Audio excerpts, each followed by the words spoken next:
ঢাকা ৮ আসন তো মির্জা আব্বাসেরই আসন, দেশনেত্রী বেগম খালেদা জিয়ার আসন, চেয়ারম্যানের আসন, ধানের শীষের আসন। আর এই নাসিরউদ্দিন পাটোয়ারি একজন স্থানীয় বা একজন সিনিয়রকে সম্মান দিতে পারে না, তাহলে ওর কাছে আমাদের আসনটা কিভাবে নিরাপদ থাকবে? ভোটের ব্যবধান আকাশ পাতালই হবে। তার কারণ হলো যে এখানে যেহেতু একটা বৃহৎ শক্তিশালী দল নাই, নাসিরউদ্দিন পাটোয়ারি নতুন মুখ এবং উনি আরেকটা দলের সাথে জোট করে তারপরে নির্বাচন করছে। নির্বাচনে একটি গণজোয়ার সৃষ্টি হয়েছে, জনগণের মধ্যে ভোট দেওয়ার একটা আনন্দ উৎসাহ সৃষ্টি হয়েছে। তো সুন্দর পরিবেশ, সুন্দর আছে, এবং যেখানে যাচ্ছি আলহামদুলিল্লাহ স্বতঃস্ফূর্ত সাড়া পাচ্ছি।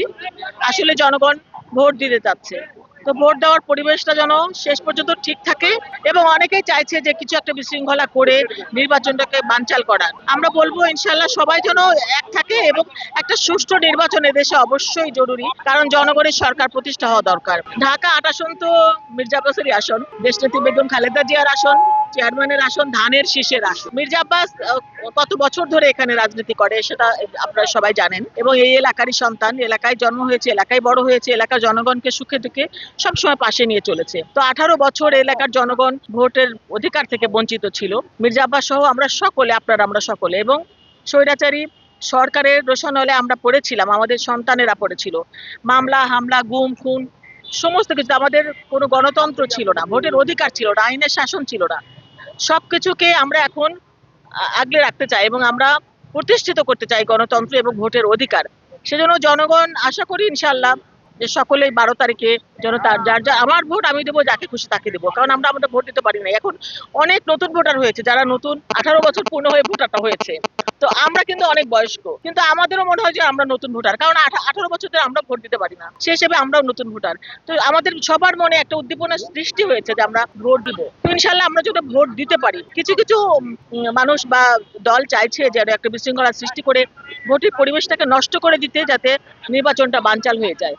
তো সেটা আসলে দেশের জন্য ভালো হবে না। বাংলাদেশটাকে রক্ষা করার জন্য, দেশের গণতন্ত্র পুনঃপ্রতিষ্ঠার জন্য, আইনের শাসন প্রতিষ্ঠার জন্য, দেশের জনগণকে নিরাপত্তা দেওয়ার জন্য একটি সুষ্ঠু নির্বাচন এই দেশে অবশ্যই একটা জরুরি একটা বার্তা।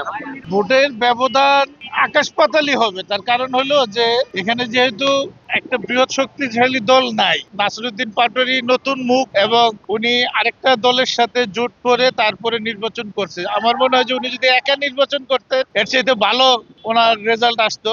তবে যে দলের সাথে উনি যোগ দিয়েছেন সেই দলটি স্বাভাবিকভাবেই স্বাধীনতার যুদ্ধের সময় প্রশ্নবিদ্ধ একটি দল, এবং সর্বোপরিভাবে আমরা যে দলটিকে সারা দেশ একটা ভিন্ন ইয়াতে আমরা সবসময় এই দলকে করি, সেই দিক থেকে নাসিরউদ্দিন পাটোয়ারি মির্জা আব্বাস সাহেবের কাছে অবশ্যই একটি দুর্বল প্রার্থী আমি মনে করি। নাসিরউদ্দিন পাটোয়ারির ব্যাপারে কিছু বলতে চাই না, কারণ নাসিরউদ্দিন পাটোয়ারি কিন্তু ঢাকা ৮ আসন ও কোনো স্থানীয় ছেলে না, কিন্তু কুমিল্লা বা চাঁদপুরের হবে। ও ফট করে একটা জায়গায় এসে আপনি কিন্তু যাতা বলতে পারে না। আর আমাদের আব্বাস ভাই আমাদের স্থানীয়, আমরা যাকে সুখে দুঃখে আপদ বিপদে আমরা পাই, এমনকি দুর্দিনও আমরা আমাদের নেত্রী আফরোজা আব্বাস ভাবির সাথে, ভাইয়ার সাথে আমরা রাজপথে একসাথে ছিলাম, এবং ভাইয়ের প্রতিটা মুহূর্তে যেভাবে কোর্টে গিয়ে হাজিরা মামলা দিয়েছে, আমরা তখন তার সাথে আমরা চরম সাক্ষী আমরা। আর এই নাসিরউদ্দিন পাটোয়ারি একজন স্থানীয় বা একজন সিনিয়রকে সম্মান দিতে পারে না, তাহলে ওর কাছে আমাদের আসনটা কিভাবে নিরাপদ থাকবে? Next level, well done, side by side, fridge.